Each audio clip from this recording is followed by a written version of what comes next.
Sudut bibir Zixi terangkat saat dia tersenyum tipis. Lalu kamu tertarik pada siapa?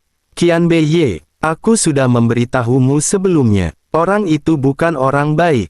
Kamu harus menjauh darinya. Senyum Gu Ruoyun menghilang sedikit demi sedikit, wajahnya yang cantik diselimuti oleh sisa-sisa cahaya matahari terbenam.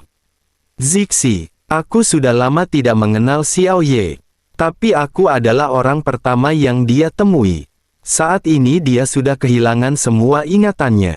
Tidak peduli kesalahan apa yang dia lakukan di masa lalu. Saat ini dia tidak lagi mengingatnya.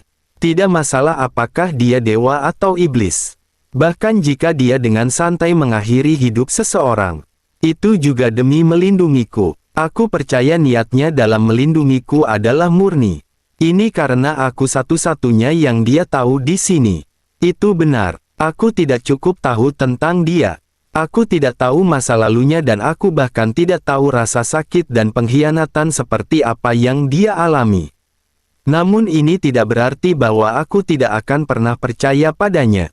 Apakah itu Xiao Ye, kamu, atau Luo Yin, atau bahkan kakakku yang belum kutemui.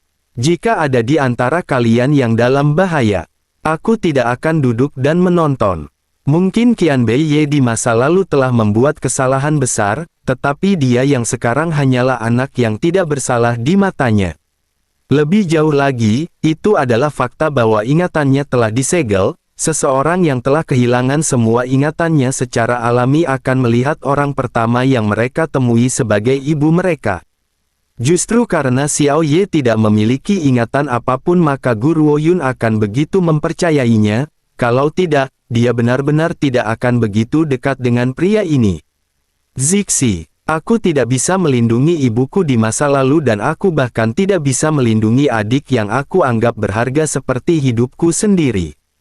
Dalam hidup ini aku tidak akan melakukan kesalahan yang sama. Itu karena aku telah kehilangan orang-orang yang berharga bagiku sebelumnya sehingga aku akan lebih menghargai orang-orang di sekitarku sekarang.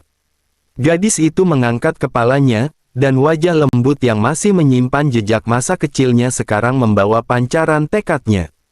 Keputusan itu tampaknya telah menyentuh hati Zixi, karena secercah senyum muncul di pupil matanya.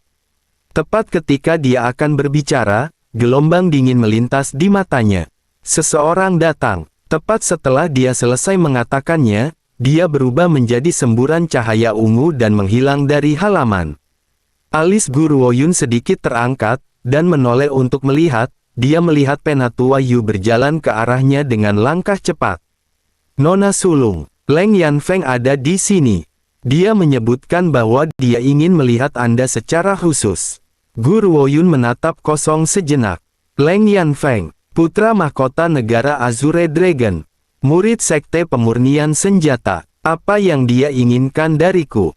Penatua Yu menggelengkan kepalanya. Pelayan ini tidak yakin. Nona sulung, apakah Anda akan bertemu dengannya?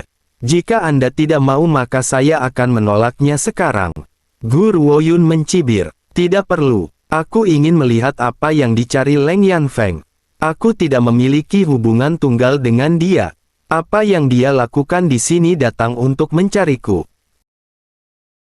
Pada saat ini, di dalam toko obat di Balai 100 Ramuan, Leng Yanfeng mengambil cangkir teh di tangannya dan menyesapnya, ekspresinya sedingin dan seberat gunung es. Bahkan ketika dia melihat Penatua Yu memimpin Gu Ruoyun, tidak ada yang berubah di mata dingin itu. Aku hanya orang yang tidak dikenal. Aku ingin tahu bisnis apa yang mulia datang ke Balai 100 Ramuan untuk mencariku. Atau mungkinkah yang mulia terlalu haus dan tidak ada teh yang enak di rumahnya. Jadi kamu hanya menggunakan kunjunganmu sebagai alasan untuk minum secangkir teh yang enak. Petik 2. Semua orang tahu bahwa teh yang disajikan di Balai 100 Ramuan adalah teh obat yang langka. Jika dia orang normal, Leng Yanfeng akan menjadi marah karena malu karena provokasi Gu Ruoyun. Namun, ekspresinya tidak berubah sama sekali, wajah tampannya itu tetap sedingin batu.